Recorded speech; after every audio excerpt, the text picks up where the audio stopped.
One. Good evening and welcome to the June 24th, 2020 meeting of the Brighton Town Board.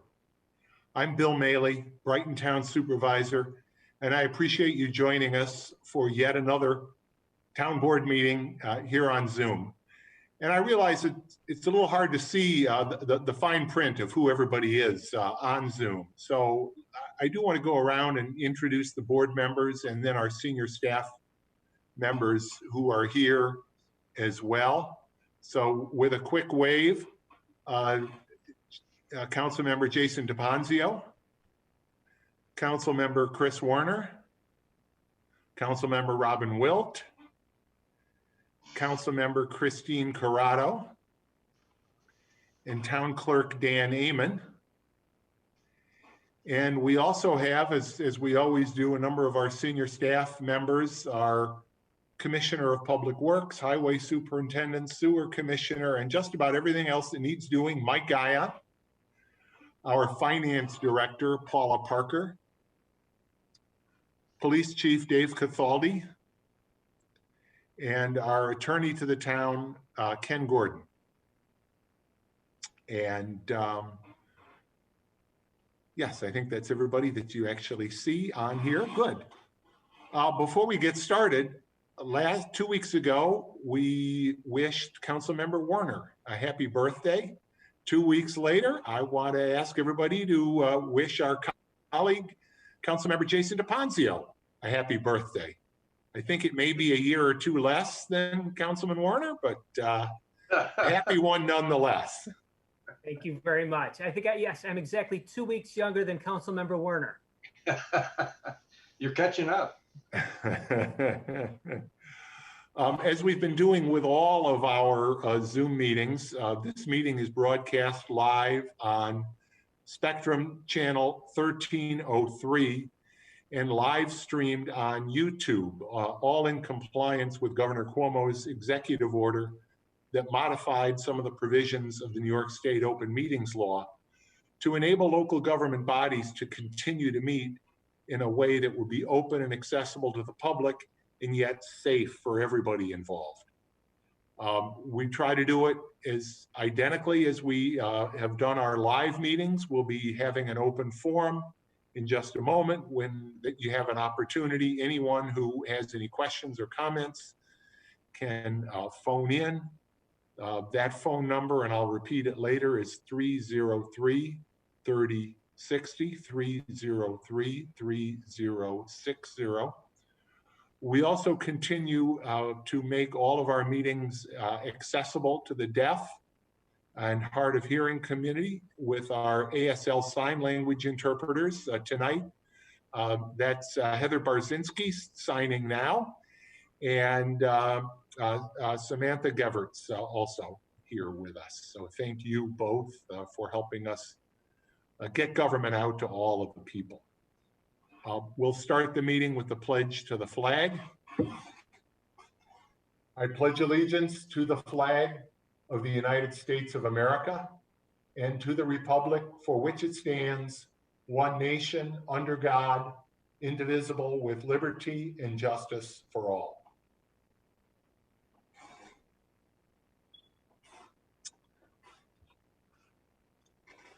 As I've tried to do at every one of these Zoom meetings, I want to give a little update on COVID-19 in the community, but also where we're at as a state. Today, Governor Cuomo formally announced that the Rochester Finger Lakes region of the state of New York will enter phase 4 of reopening this coming Friday. Now, phase 4 will allow, among other things, certain low-risk indoor arts and entertainment, higher education activities. You probably heard some of the things that it won't be allowing. Some of the things like malls being open, which will not be open until later in phase 4. Phase 4, the governor also announced the limit on social gatherings has been raised from 25 to 50 people. and indoor religious gatherings will be allowed at 33% of room capacity. Now, I also want to talk, though, maybe more importantly, on what phase 4 does not allow, what phase 4 does not mean. The fact that we're entering phase 4 on Friday does not mean that reopening is complete. It does not mean we can simply go about our lives and do whatever we want and forget all that we've learned over the last 3 months. Each of these new activities that I've talked about comes with the expectation that we will continue to socially distance. As the signs say, 1 full Mailey's distance apart. Wear a mask whenever you cannot be sure that you'll be able to retain a social distance. And practice good hand hygiene, including 20-second hand washing with soap whenever you can. All of those are the means by which we can continue with the successes that we've seen in dealing with COVID-19. We've come a long ways as a state, we've come a long ways as a region, but the only way we will continue is to follow those 3 simple rules. The state of New York and the town of Brighton both remain under a state of emergency due to the COVID-19 virus. Town Hall remains open to the public by appointment only. And we ask that you contact the department you need to work with by phone or by email. They'll work with you to see whether your needs can be handled remotely. All entry to the building remains through the public safety wing, where the courts and the police are located. Anyone that enters the building receives a temperature check. All visitors to Town Hall are required to wear masks or face coverings. Social distancing is a must. We've talked about it before. We've installed acrylic paneling in a number of our offices, and we will continue to be very serious about those protective measures here in the Town Hall building. We've added a number of new activities. Of course, the farmers market continues to build. And I've been pleased that each week we've seen bigger crowds with social distancing, masking. If you want to go someplace where every single person is wearing a mask, come to the Brighton Farmers Market next Sunday morning. I've just been so pleased to see that. Our curbside library pickup has been continuing. Summer day camps, which we know are very important to our families.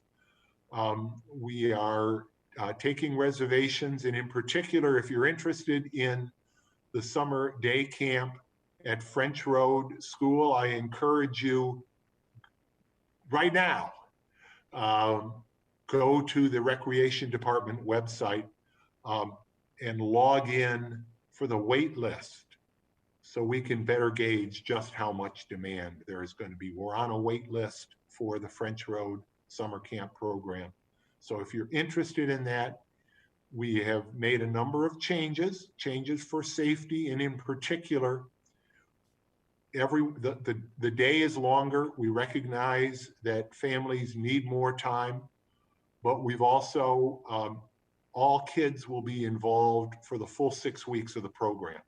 And again, that's so we can maintain these pods. So each participant in the day camp will be in a 10-person pod, if you will, with a couple of staff people with them, and we don't want to keep mixing people around, again, for safety. Now, as I've been pointing out at the start of all of our meetings, again, with a hat tip to Don Alhart and his bright spot, let's talk about our Brighton spots today. Tonight was easy. Tonight was easy. We congratulate the entire Brighton High School graduating class of 2020. As I mentioned last week, the class of 2020 had their traditional classroom experience end on March 13th. But since that time, you've persevered. Your teachers, your administrators have persevered through the pandemic, utilizing distance learning opportunities and every means possible to maximize the educational output during the last 3 months of the school year. Last night, you faced another challenge as a torrential thunderstorm and downpour hit just as you were preparing for a car parade through Brighton. But you did, you persevered. And the show must go on. And it was a joy standing out on my porch, sheltered from the rain, watching all those cars drive down Elmwood Avenue as part of the parade. Today, the weather was much nicer as you individually marched up the front steps of Brighton High School with your families witnessing your accomplishments and your plans for college or career announced for all to hear. I know the traditions, some of the traditions of the last semester and graduation were lost this year, but I hope that all of the class of 2020 will carry with you the memories of the car parade and the ceremonies today, and that out of these challenging times, you will have new traditions that in some ways may even be more meaningful for you because you accomplished them under the most trying of circumstances. To the class of 2020 at Brighton High School and all members, all Brighton members of the class of 2020 from other high schools, public and private, that serve our Brighton community, you are our Brighton spots tonight. Congratulations and good luck to each one of you.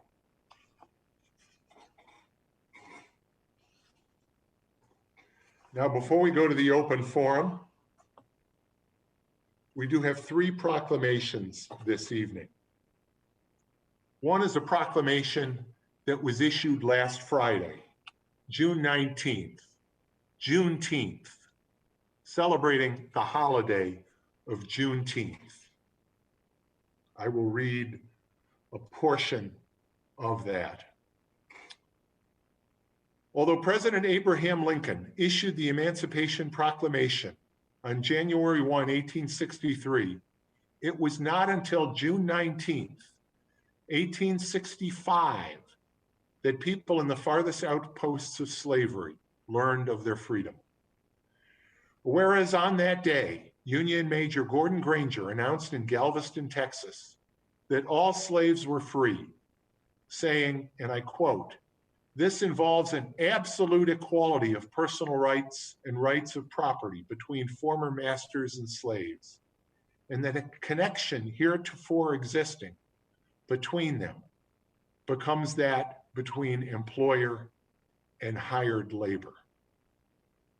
And whereas the following celebration by freed slaves in Texas became an annual tradition for generations of descendants and was spread across the country by African Americans moving in search of better opportunities, eventually becoming known as Juneteenth or Juneteenth Independence Day.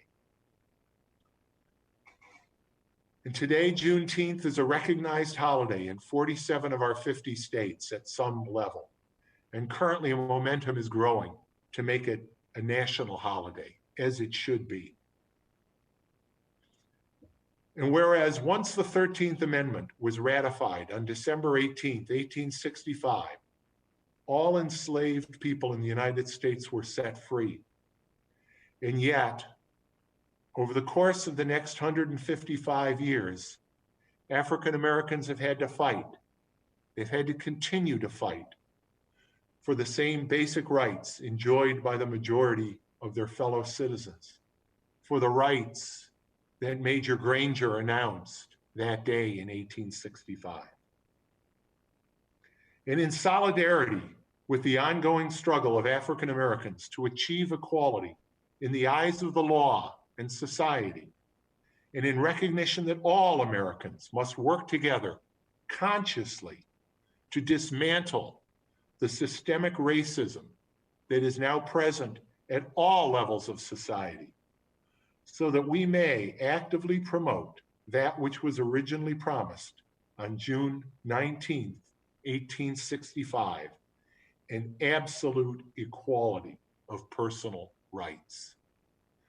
Now, therefore, be it proclaimed that I, William W. Maley, Brighton Town Supervisor, on behalf of all the members of the Brighton Town Board, do hereby recognize June 19th, 2020 as Juneteenth in the town of Brighton.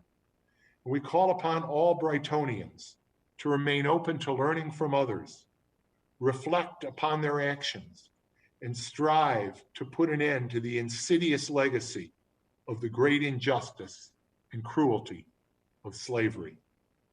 And again, this proclamation was signed June 19th, 2020.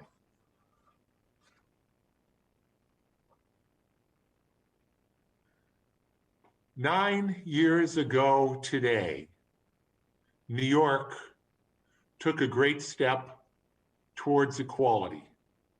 9 years ago today, marriage equality, the right of all New Yorkers to marry, was approved by both houses of the state legislature and signed by the governor.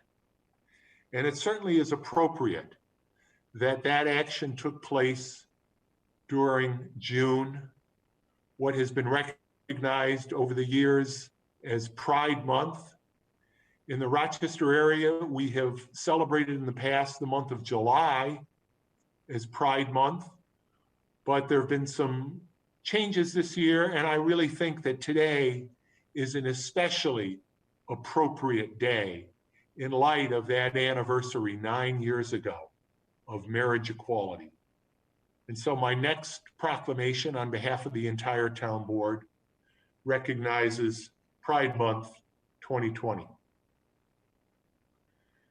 Whereas representing people from across all cultures, geographies, and religions, the LGBTQ+ movement has helped people embrace who they are and who they love, while pursuing legal protections and expanding civil rights for all. Whereas the LGBTQ+ community has worked tirelessly for respect, equality, and their very right to exist. And while there has been remarkable progress towards acceptance and equality, members of the LGBTQ+ community in the United States and around the world still face an unacceptable level of discrimination, leaving them unsafe at home or with no home at all.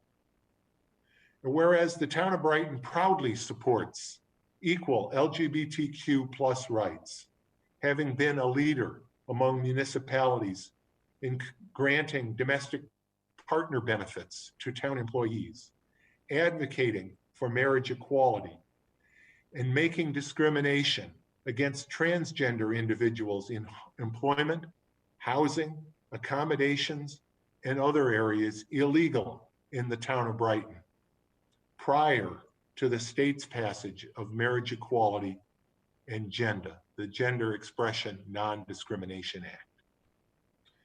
And whereas a time of celebration and reflection, Pride Month reminds us to remain vigilant and continue to take action to advance the cause of equality for all members of the diverse LGBTQ+ community and for all Americans, especially in these contentious times as hard-won rights are being eroded at the federal level and rolled back in many states. We will not succumb. We will not succumb to that. Now, therefore, then, be it proclaimed that I, William W. Maley, Brighton Town Supervisor, and all the members of our town board do hereby proclaim June 2020 as Pride Month in the town of Brighton, and urge all citizens to commit to continuing to work for equal rights for all, and to uphold the simple truth that equal rights are human rights. This proclamation is signed today, this 24th day of June, 2020. finally, and this one is, they're all special, but this one truly is special. Whereas Rabbi Alan J. Katz has served as rabbi of Temple Sinai since 1986 and has proven himself an exemplary leader, not only to his congregants, but to the residents of Brighton and the entire Rochester community. Whereas for over 3 decades, he has listened to others, shared his opinions. Oh, believe me, he will share his opinions. He's offered guidance and consistently sought to build bridges across faiths, promote social justice, and be a true ambassador of peace. And whereas his work for social justice, and especially his unfailing efforts at promoting interfaith activities and a broad, inclusive understanding among people of different beliefs, has made a lasting, positive impact on our community, making us stronger, better informed, and more caring. And whereas Rabbi Katz possesses a unique combination of wisdom, education, and experience, which, when infused with his abundant love, has made him an extraordinary rabbi. Whereas the town of Brighton is thankful to have such a noble leader in our midst, and while he's retiring after 34 years of selfless service, it is our hope that whatever projects and passions Rabbi Katz chooses to pursue, that he and his family find much happiness, health, and prosperity. Now, therefore, be it proclaimed that I, William W. Maley, Brighton Town Supervisor, and all the members of our town council do hereby proclaim June 30, 2020 as Rabbi Alan J. Katz Day in the town of Brighton. And we thank Rabbi Katz for his significant contribution towards the betterment of our community, and we congratulate him on his retirement. And this proclamation again is signed by myself on behalf of the entire town board on June 24th, 2020. I will have the pleasure of presenting this personally to Rabbi Katz at a small gathering on June 30th. And he truly has been a special faith leader, someone that all who know him respect and honor. And we wish you all the very best, Rabbi, as you go on, as the proclamation said, whatever passions and projects you pursue, and there will no doubt be many, we thank you.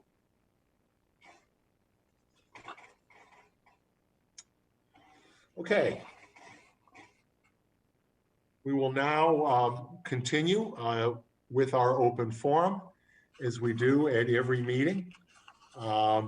Again, if anybody would like to participate in the open forum, it's an opportunity for anyone, whether or not they live in the town of Brighton, to ask a question, make a comment, and it can be about any matter at all, whether or not it's a matter that's on our agenda. And by the way, if you're looking for our agenda, it is posted on the town website, where you can also follow us on our YouTube live stream.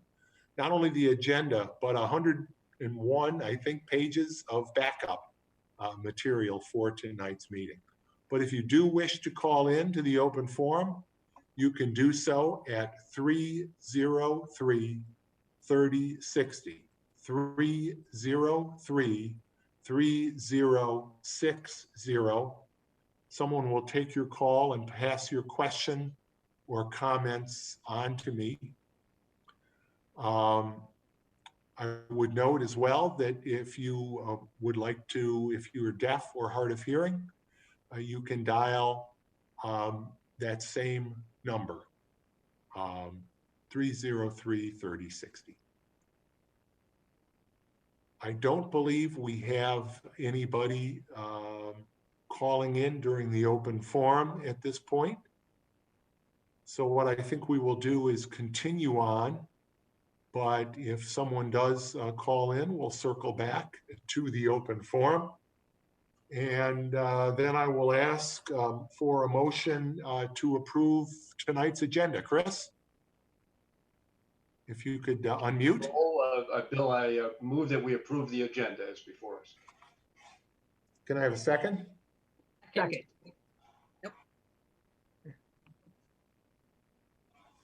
Dan, please call the roll. Councilmember DePonzio, Aye. Councilmember Werner, Aye. Councilmember Wilt, Aye. Councilmember Corrado, Aye. Supervisor Maley. Aye. We have a number of communications this evening, but we have no public hearings. In communications, we have one from Chief Aaron Hiller from the Brighton Fire Department with the 2019 annual report of the Brighton Fire Department. Again, just as we heard, I think 2 meetings ago, from Chief Cathaldi, the Police Department annual report, the Brighton Fire Department annual report has a wide range of information about the responses, information about the Brighton Fire Department. One thing I was very pleased to see was the success of your membership efforts. In 2019, the Brighton Fire Department welcomed 14 new volunteers. And believe me, being a volunteer in the Brighton Fire Department is not something that you do any way other than full bore. It is a significant service commitment to our community.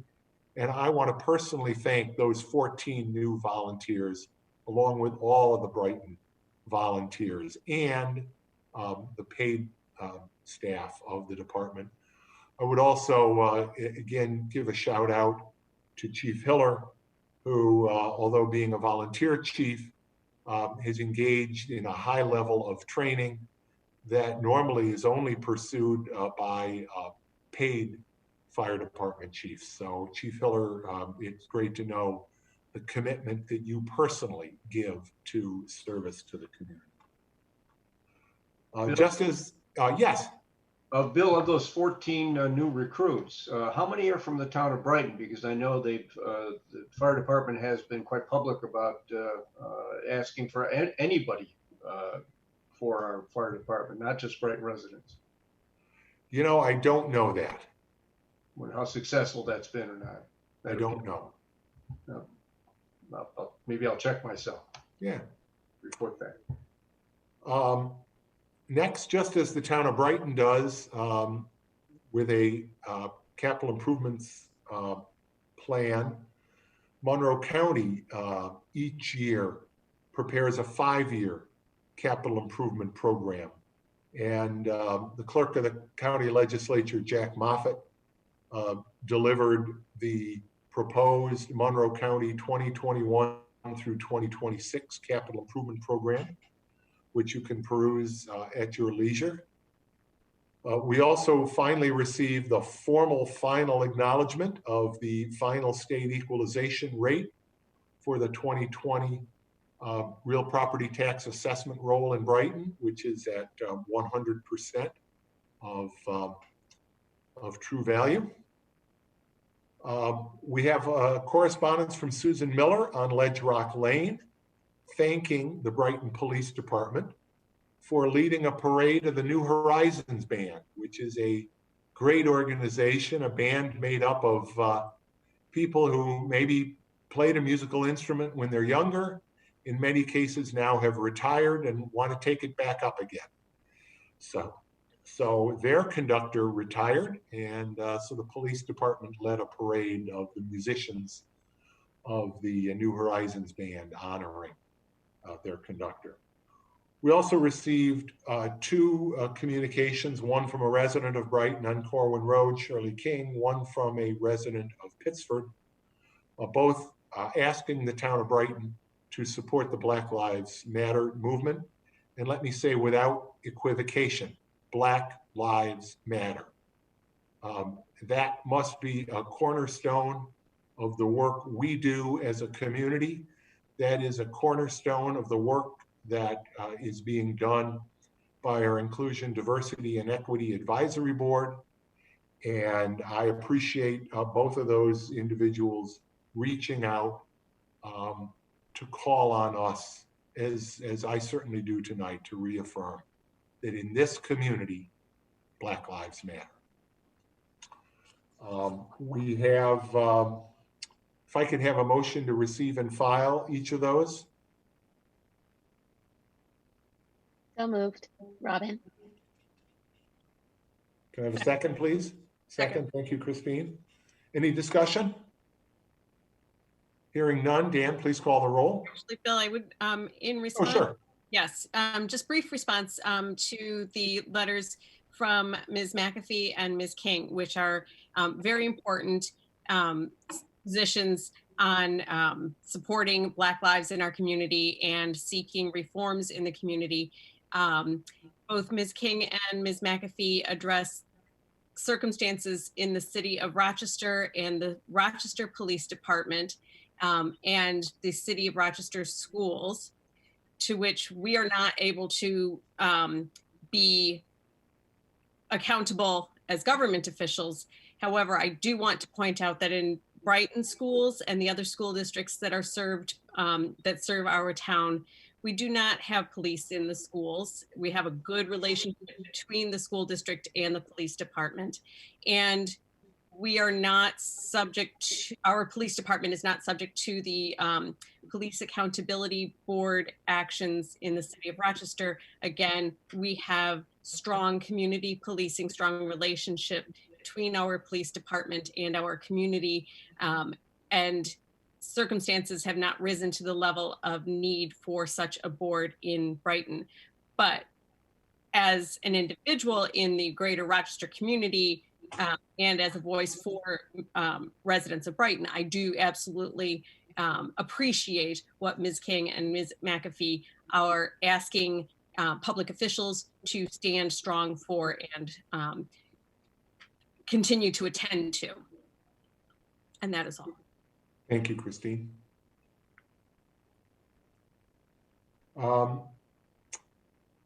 Anybody else? Any other comments? We have a motion to receive and file those communications, each of those.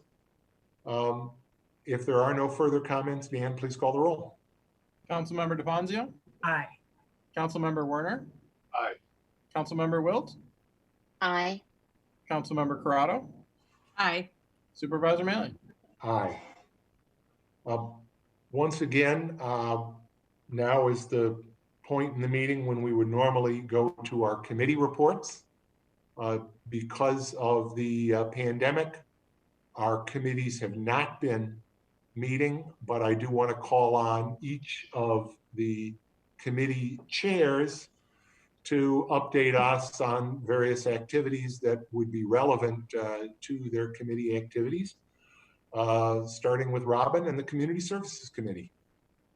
Thank you so much, Bill. As you mentioned, the Community Services Committee has not met since the last town board meeting, but I have some updates from our department heads. From our recreation department, school is out and we are excited to be offering camps starting July 6th. Registration for summer camp began on Monday, June 22nd at 9 a.m. and must be done online at www.townofbrighton.org/rec. We're hard at work building a summer camp program for your family that meets all local and state guidelines. And as such, there are many safeguards, which Bill started to mention, that are being implemented to ensure the safety of all participants and staff. You can expect that registration will be for the entire 6-week program. That is July 6th through August 14th, and no week-to-week registration is available. Camp will be available to Brighton residents only. The locations at Brookside and Frez are only for children entering 1st through 5th grade in the fall. Parent drop-off and pickup will be done outside or in the entryway of buildings to limit contact within the camp setting. Daily COVID health checks of campers and staff, including temperature checks, will be conducted before entering camp. Campers and staff must stay home if they are sick. Staff will wear a mask or face covering anytime that they are less than 6 feet from one another or from campers. Children are also being strongly encouraged to wear a mask. Physical distancing will be encouraged as much as possible. There will be very limited enrollment, unfortunately, with small group sizes, and camps will not exceed 10 children per group with 2 staff accompanying. Groups will not be mixed, as the supervisor indicated previously, and nor will there be large group activities. An emphasis will be placed on outdoor programming, and campers will have their own bin of art materials or other supplies, and sharing of anything will be kept to a minimum. We will have designated seating and work areas for each camper, and there will be increased cleaning and disinfecting protocols in place. Buildings will be secured to minimize contact with the public. And of course, all spaces will be filled on a first come, first served basis. And we already have waiting lists in place. So it has been a very popular program as usual. All summer camp guidelines and operations are of course subject to change based on information provided by the Monroe County Health Department and New York State. And we ask for your forbearance as this is an evolving situation. So please do monitor the town's website at www.townofbrighton.org/rec and the Recreation Department Facebook page for updates. We are continuing to add to our virtual and online programs, and they have been very well received by the community. And there are programs available for all members of your family, regardless of age. So we encourage you to check those out. Again, we are also operating the Brighton Farmers Market. It is open to the public with COVID-19 procedures in place. That is on Sundays, 9 a.m. to 1 p.m. at the Brighton High School parking lot. Pre-order is encouraged, but not required. And again, for any updates on those protocols, please see the Brighton Farmers Market website for full details. That is www.brightonfarmersmarket.org.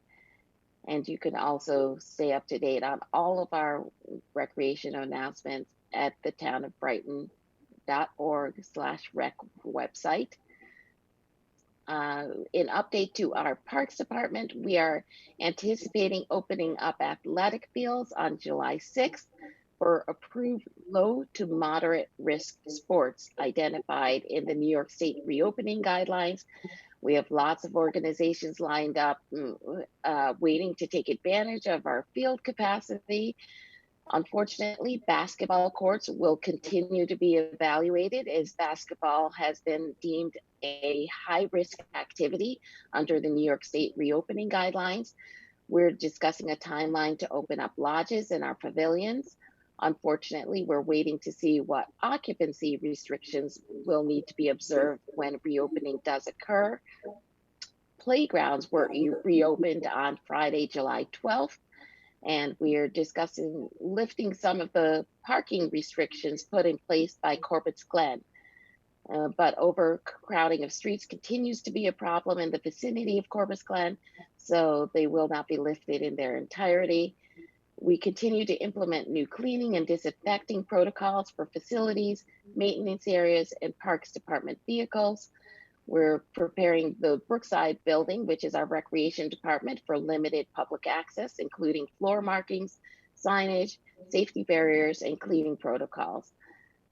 We're also working with limited staff to focus on our maintenance efforts for the higher traffic sections of parks. Finally, in cooperation with the recommendations of the Beautification Committee, the Parks Department has finally completed the work for the vision of 12 Corners Park, which included gazebo repair and paint, mulching, new perennial garden maps and plantings, irrigation repair, and hanging baskets.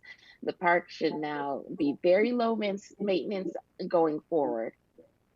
I want to give a brief update on our census progress.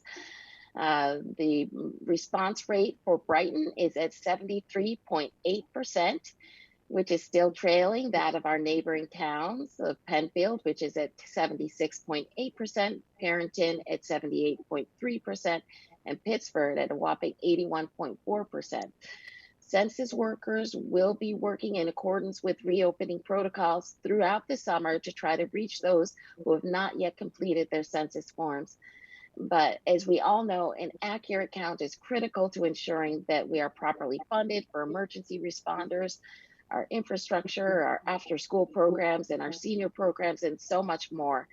And I want to remind people again, at the end of the day, it is about money, power, and data. So please do make sure that Brighton does get its fair share by responding to the 2020 census. You can respond online at 2020census.gov. And we want to thank you for participating. Want to also give a brief update with regard to our community choice aggregation program. And now that all of the resolutions approving the energy service agreements have been passed by the participating Monroe Community Power municipalities, we have issued an RFP, a request for proposals, with responsive documents due by July 9th. As agreed by all participating municipalities, the RFP used a 12-month price benchmark as the compliance threshold, and we are seeking 100% renewable energy options only. Suppliers also have an option to bid for guaranteed savings product. Sorry about that. And that is required to serve assistance program participants. If we get responsive pricing, Dual Assets is planning to perform additional outreach to the community specific to community choice aggregation to take place during the week of July 13th through 16th. The next regularly scheduled meeting of the Community Services Committee is on Wednesday, July 15th at 9:30 a.m. So stay tuned as we review our meeting protocols to meet reopening and safety requirements. And again, as always, we want to thank you for your continued patience and observance of the COVID-19 safety protocols. And we ask that everybody please stay safe. Thank you, Robin. Finance and Administrative Services, Jason. Yes, Bill, the Finance and Administrative Services Committee did not meet due to the COVID-19 pandemic. However, we did receive a list of action items with information regarding tonight's agenda from Finance Director Paula Parker. And on that was information regarding the DCJS grant acceptance, which is on tonight's agenda and will be discussed in further detail. Our next scheduled meeting would have been on July 1st. However, it appears that will also be canceled as a result of COVID-19. Thanks, Jason. Public Safety, Christine? Yes, the recurring theme, Public Safety Committee did not meet on June 9th as scheduled. Our public safety agencies have been busy keeping the community safe. I want to particularly express gratitude and extend condolences to those first responders who were on the scene on for the July 12th motor vehicle incident on Monroe Avenue at 590. Those are very difficult calls to respond to, and we are grateful for all who care for the injured and care for those who lost their lives. Also want to express gratitude for the response to the situation with the vehicle into the house on Elmwood Avenue. And with circumstances like that, I just remind everyone to be extremely cautious when they are out and about bicycling, walking, and of course, driving 2,000 pounds of potentially lethal equipment. Thankfully, in that circumstance, everyone was okay. The recurring theme for summer in Brighton is we are all out walking and biking and driving and taking part in all of the shared spaces. Be safe and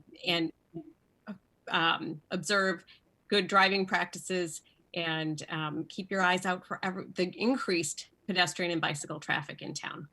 The next meeting, if restrictions are lifted, will be Tuesday, July 14th at 8 a.m. in Town Hall. If the public has matter of concern that they want to bring to the committee, you can always check out the website, which is townofbrighton.org/public safety committee, all one word. Many thanks to Dan Amon, clerk, for making that a much easier URL for our interpreters to sign and for the public to find. But it does give contact information for committee members and protocol for getting things in front of the committee should you have concerns. And of course, all committee members are happy to connect with the public at any time. And that is all. Thank you, Christine. Finally, Public Works Chair, Councilmember Chris Warner. Thanks, Bill. We continue to observe the restrictions and have not had in-person meetings. Our next meeting would be July 7th, if that were the case, if the restrictions are lifted. In the meantime, though, we have continued with our normal public works services. As we've reported previously, we've done chip sealing on some 30 roads within the town.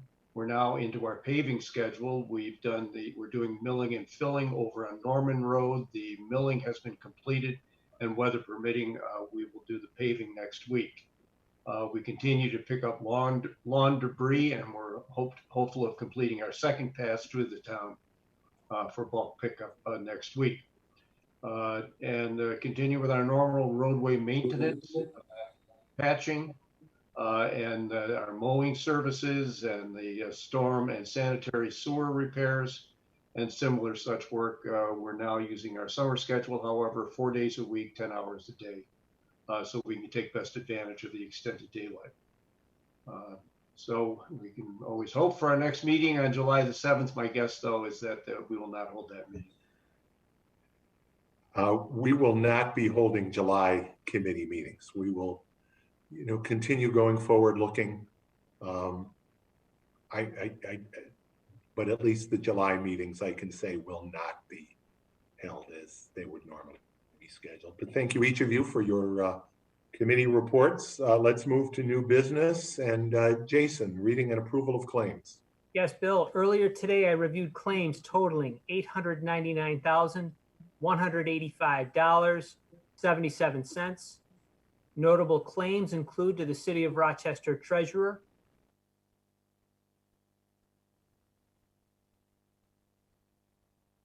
payment for third quarter 2020 fire protection services per contract in the West Brighton Fire Protection District.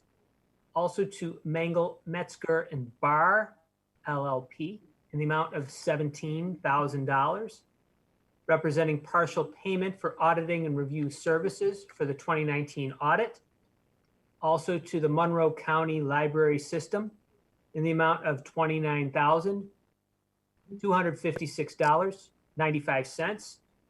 Representing payment for system cost share and due UMS charges and fees. Also to Plant Concepts Incorporated in the amount of $26,701. Representing payment for the GIGP maintenance, parks mowing, landscaping, and mulch. And finally, to the New York State Municipal Workers' Compensation Alliance in the amount of $51,795.25, representing the third quarter 2020 workers' compensation premiums for town employees. The claims all appear to be in order, and I move that they be approved. Second, Robin. Any discussion? Hearing none, Dan, please call the roll. Councilmember DePonzio, Aye. Councilmember Werner, Aye. Councilmember Wilt, Aye. Councilmember Corrado, Aye. Supervisor Mailing. Aye. Robin, if you would handle the next matter? Certainly.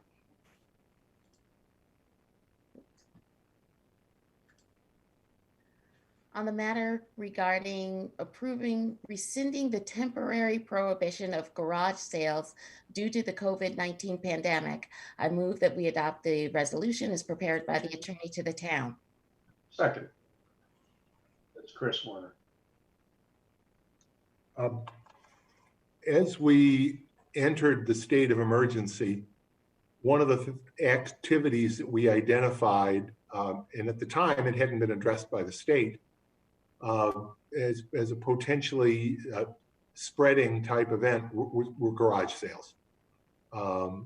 Garage sales involve often people congregating.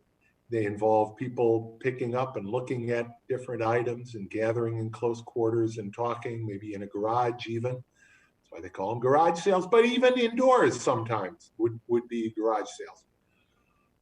The state also took action prohibiting garage sales, but when the state entered phase 3 a week ago Friday, the state ban on garage sales was lifted. So what we are doing here is simply following the new state policy, and we will again resume holding garage sales in the town of Brighton. But again, I would note, as I note in my cover letter recommending this item, that all garage sales continue to be subject to whatever the current restrictions are on social gatherings of people, that people remain social distanced at garage sales and wear masks. So with those, and with the expectation that the Brighton community, which really has been very good about following those guidelines, will continue to do so, I recommend that we take action and again permit holding garage sales here in the town. Further comment? Hearing none, Dan, please call the roll. Councilmember DePonzio. Aye. Councilmember Werner. Aye. Councilmember Wilt. Aye. Councilmember Corrado. Aye. Supervisor Maley. Aye. Thank you, everybody. Christine, if you can handle the next one. Of course. The next matter seeks to approve rescinding the temporary prohibition of parking at the Corbetts Glen Nature Park parking lot due to the COVID-19 pandemic. I move that we approve the resolution before us. Second. Again, in the early stages of the pandemic, we recognized that parks were a great place for people to go. And in fact, that many more people were going to parks. It's hard to remember on some of these hot, steamy days, but when the pandemic began, it was March, and March was very wintry this year, but people made their escapes to parks, and that's a great thing. We know more now about how important it is to be outdoors, that you're safer outdoors, even if you're in somewhat closer contact with people. But Corbetts Glen is not a park that is terribly conducive to social distancing. So we took action first by emergency order on my part, later by local law action of the entire town board to impose restrictions on parking on streets near Corbetts Glen and in the Corbetts Glen parking lot. While we continue some of those parking restrictions on streets, particularly this past weekend, we saw, and the police had to respond to, really quite a large number of people illegally parking on Penfield Road.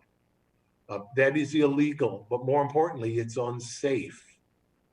That's an arterial highway. It's not a town street, it's a county road. And it's just not safe. There isn't enough room. But people nonetheless were doing it. So we made the decision, at least I would recommend that we make the decision, to reopen the parking lot, to add a little bit of parking close to Corbetts Glen. But I do want to remind people, Corbetts Glen is a wonderful park. I don't want to discourage people from going to parks. But I really do want to encourage people to think about the many other options that we have, both in the town park system, but also in the county park system. There's a trailhead to Ellison Park, just a little ways down Penfield Road. All of the beautiful town parks. Please do what you can to maintain social distancing. We are not and did not and will not close Corbetts Glen, but we want everybody to remain cautious and remember some of our other park rules. All dogs must be on leashes, really important. No people or dogs going in the water, and that's particularly an issue at Corbetts Glen. The water is very inviting. It is illegal. It is from an erosion perspective and from a safety perspective, and we will enforce that. Social distancing, masking, all of the usual COVID health requirements. Please follow them in the park. But we will, if this resolution passes, rescind that part of the local law that has kept the Corbetts Glen parking lot closed. Any other comments? Then we have the motion and the second. Dan, please call the roll. Councilmember DePonzio, Aye. Councilmember Werner, Aye. Councilmember Wilt, Aye. Councilmember Corrado, Aye. Supervisor Maley. Aye. I meant to have you do this next one, Christine, since it's a law enforcement one, but why don't I have Jason do it since it's a finance matter? Yes, Bill, the next matter seeks acceptance of the Edward Byrne Memorial Justice Assistance Grant from the New York State Division of Criminal Justice Services in an amount totaling $17,684, and amend the 2020 budget of the police department to reflect said grant. I move we adopt the resolution as prepared by the attorney to the town. Second, Robin. Thank you. Chief, you want to give us a little update on this good news in your plans? Sure. So before I was promoted to chief, there was a study done about 2 years ago. And the purpose of that study was to determine how police officers and community interactions affect recruitment down the line. And I was reminded some of the larger agencies and even the federal agencies like the FBI, they have civilian recruiters and they're not police officers. So if there is a police officer that has a negative interaction, how does that negative interaction relate back to that person's family and may not translate to a positive interaction? We may not be able to recruit those individuals later. So again, there was a small study done. It was not a very representative sample. And I've had the opportunity to partner with Roberts Wesleyan College. They're going to conduct a wider survey, more broad-based, to get a good representative sample. And once we get that back, we'll use that. We'll present that out to the community. We will also present that out and maybe have some training material related to that, all in an attempt to increase our recruitment effort and to help us better diversify the department. And of course, provide better service to the community by getting the feedback on how we're doing. Yes. We have a motion and a second to accept that grant. Any further discussion on that? I just have one question for the chief, just about the selection of Roberts Wesleyan College versus any other institution that provides similar advising and training. DCJS, the Division of Criminal Justice Services, based out of Albany. They're the the body that really oversees law enforcement. They have something that's known as the Criminal Justice Knowledge Bank, and they currently partner with 2 institutions in this area, Roberts Wesleyan College and RIT. And since Roberts Wesleyan College did the first study, it made only good sense to use Roberts Wesleyan College again. But to my knowledge, they're the only 2 institutions in this area. There are some other institutions outside of this area, obviously. So that's why we used Roberts Wesleyan. Very good. Thank you. Thank you. Further questions or comments? Hearing none, Dan, please call the roll. Councilmember DeBonzio, Aye. Councilmember Werner, Aye. Councilmember Wilt, Aye. Councilmember Corrado, Aye. Supervisor Mailing. Aye. Matters of the supervisor, we do have the expense and revenue report for May of 2020.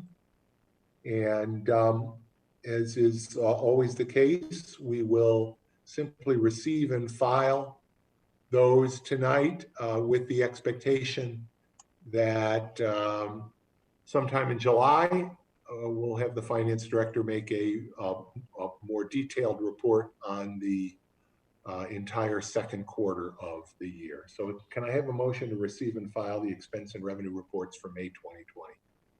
So moved. Second.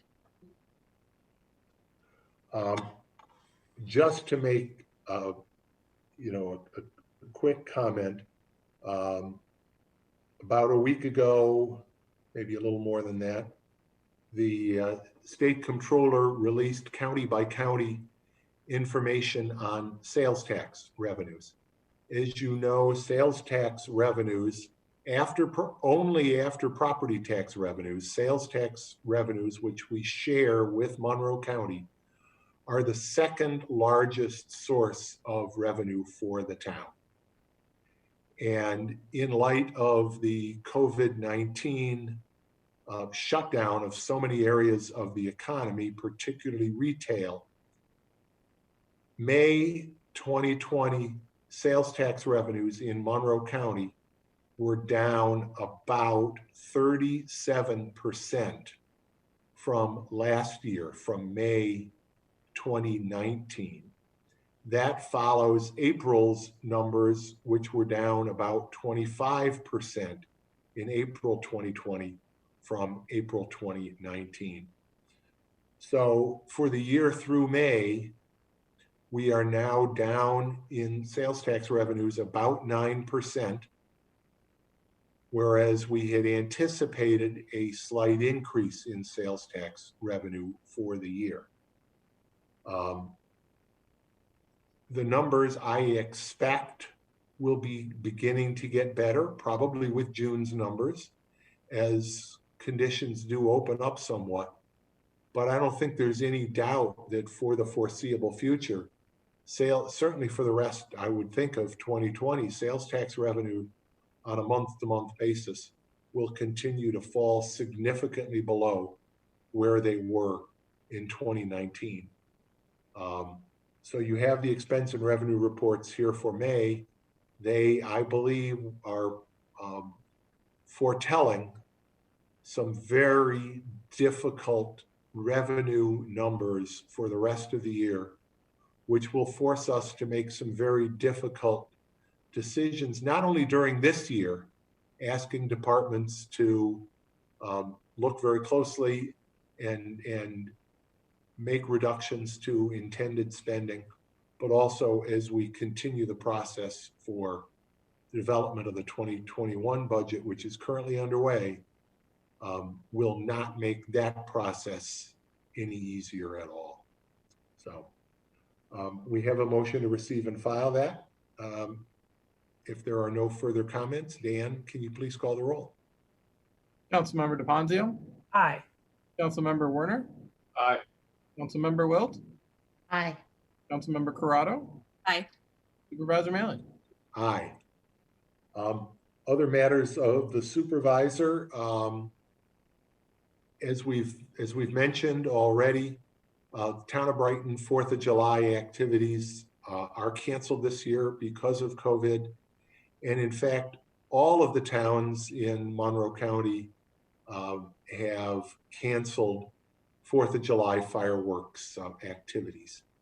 Now, as you know, one of the great traditions here at the Brighton 4th of July festivities has been the Sky Coasters concert, which goes on out at Meridian Center Park. It's normally the second to last event of the long 4th of July holiday in Brighton, where thousands, and I mean thousands of people gather in Meridian Center and actually in backyards, in Buckland Park, all around town to see those fireworks. But that last event before the fireworks has traditionally been a great concert by the Sky Coasters. Well, since we couldn't do that this year, we can't bring thousands of people anywhere to see the Sky Coasters. We're going to bring the Sky Coasters to see what we hope will be thousands of people. The Monroe County Supervisors Association funded a concert that the Sky Coasters will perform. In fact, that concert was taped this past Saturday down at the Water Street Music Hall. I had the opportunity to introduce the Sky Coasters at that show. And we're still waiting on a few particulars of exactly where and how the public will be able to see that. But we're going to get that information out so that we in Brighton can share with the entire community, with a much broader community, the fun that we always have on the 4th of July, celebrating America and enjoying some great music. And you know, as I said, as part of my introduction to their act, music brings people together. Music brings people together in a way that really is unique and is very much needed at this time. So while we're celebrating the 4th, we can celebrate that great healing power of music to bring people together.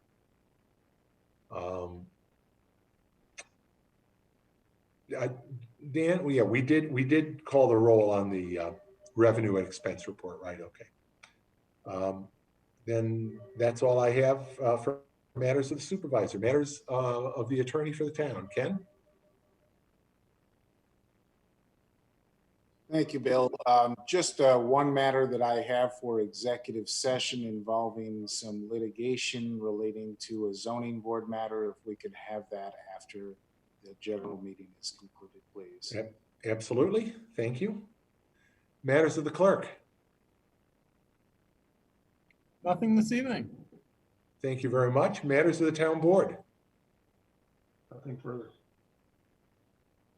Okay, then can I have a motion to go into executive session as Ken described it to discuss litigation relating to a zoning matter? So moved. Second. Dan, please call the roll. Councilmember DeFazio, Aye. Councilmember Werner, Aye. Councilmember Wilt, Aye. Councilmember Corrado, Aye. Supervisor Maley. Aye. Our next regularly scheduled meeting of the town board will be July 8th. So we won't be meeting again before the 4th of July holiday. And I do want to wish everybody a very happy Independence Day and a very safe Independence Day. And that this year, yes, that involves the pandemic, but it also involves fireworks. We've heard a lot about, and we've heard a lot of fireworks out there. I think relatively few of them are being shot off in the town of Brighton, but some of them are. I want to remind everybody that even though you may see fireworks on sale, it is not legal to shoot fireworks off in your backyard or in town parks or in the school playground or anywhere else in Brighton other than sparkler type amusement devices. So please stay safe. Don't shoot off those fireworks. Enjoy the Sky Coasters and have a very happy 4th of July. We will see you again on July 8th at 7 p.m. again here on Zoom. Have a wonderful evening, everybody. And I will ask the town board members, the town attorney, and the town clerk to stay on so we can conduct the executive session. Have a great night, everybody.